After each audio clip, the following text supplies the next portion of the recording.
নমস্কার বন্ধুরা, আশা করি আপনারা সবাই ভালো আছেন। আর পূর্বাস কিচেনে আপনাদের সবাইকে স্বাগত জানাই। আজকে আমি চালতা দিয়ে দারুণ মজার একটি রেসিপি আপনাদের সঙ্গে শেয়ার করব, চালতার আচার, যেটা আপনারা একবার বানিয়ে সারা বছরের জন্য সংরক্ষণ করে রাখতে পারবেন। আর এই চালতার আচার কম বেশি আমরা সবাই পছন্দ করি।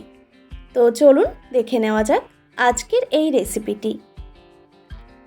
চালতার আচার বানানোর জন্য বেশ কয়েকটা চালতা নিয়েছি, আর চালতাগুলোকে এইভাবে কেটে নিতে হবে।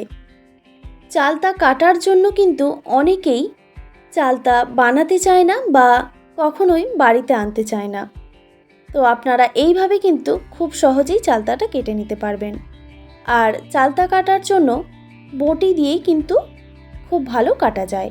তো এইভাবে চালতাটাকে কেটে তারপর ছোট ছোট টুকরো করে খোসাটাকে ছাড়িয়ে নিতে হবে। আর চালতার ভেতরের যে ওই ফুলটা আছে সেটা কিন্তু ফেলে দিতে হবে। দেখুন, চালতাগুলোকে এইভাবে ছোট ছোট টুকরো করে কেটে নিয়ে আমি সেদ্ধ করে নিয়েছি। আর চালতাটা সেদ্ধ করার সময় নুন দিয়ে সেদ্ধ করে নিয়েছি। আর চালতাগুলোকে এইভাবে একটু ভেঙে নিলে এই চালতার আচারটা খেতে বেশি সুস্বাদু হয়। চালতার আচার বানানোর জন্য আমার লাগছে গুড়।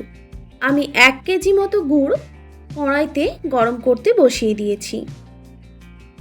তবে গুড়টা যখন গরম করবেন কোনো রকম জল ব্যবহার করবেন না, তাহলে কিন্তু চালতার আচার বেশি দিন থাকবে না, ওটা নষ্ট হয়ে যেতে পারে। চালতার আচার যখনই বানাবেন জল ছাড়াই কিন্তু আচারটা বানাবেন।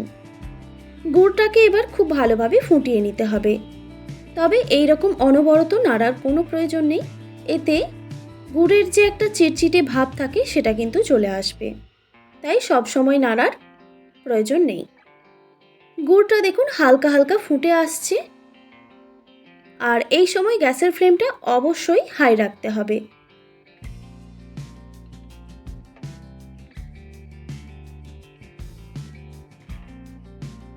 গুড় যখন ফুটে আসবে তখন সেদ্ধ করে রাখা চালতাটা এখানে অ্যাড করে দিতে হবে। আর চালতা অ্যাড করার আগে বেশ কিছুক্ষণ গুড়টাকে একটু ফুটিয়ে নিতে হবে, তাহলে দেখবেন গুড়ের যে একটা গন্ধ থাকে সেটা চলে যাবে। এবার গ্যাসের ফ্লেমটা হাই রেখে সেদ্ধ করে রাখা চালতাগুলো এখানে আমি অ্যাড করে দিচ্ছি। তবে একটু একটু করে চালতা দেব আর হাতায় করে নাড়তে হবে। একসঙ্গে সব চালতাগুলো আমি দিচ্ছি না, একটু একটু করে এভাবে দিয়ে নাড়িয়ে দিতে হবে।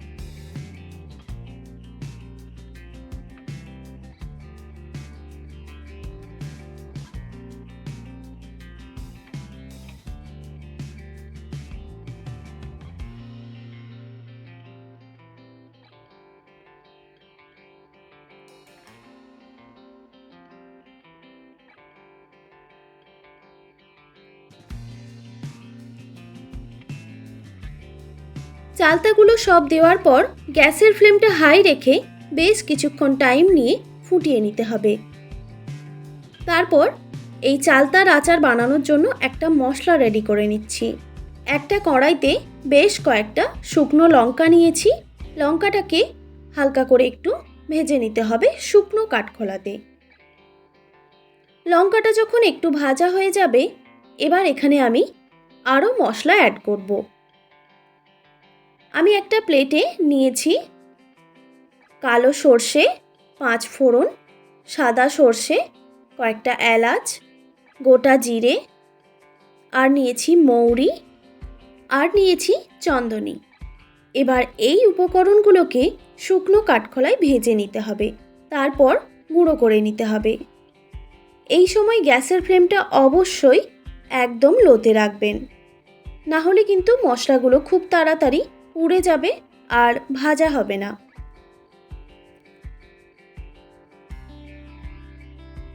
দেখুন বন্ধুরা, কিছুক্ষণ নাড়াচাড়া করে নেওয়ার পর ফোড়নগুলো কিন্তু খুব ভালোভাবে ভাজা হয়ে গেছে।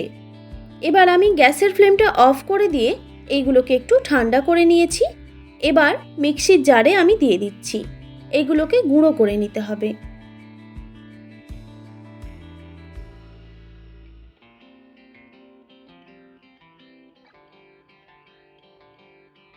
দেখুন আমি গুঁড়ো করে নিয়েছি, তবে খুব বেশি গুঁড়ো করা যাবে না, এইভাবেই কিন্তু গুঁড়িয়ে নিতে হবে।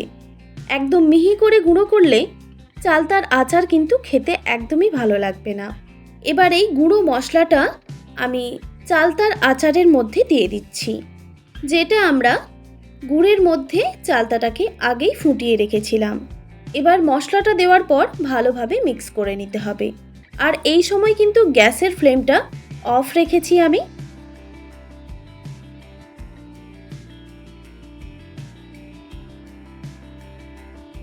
মশলাটা খুব ভালোভাবে মিক্স করা হয়ে গেলেই একদম রেডি চালতার আচার।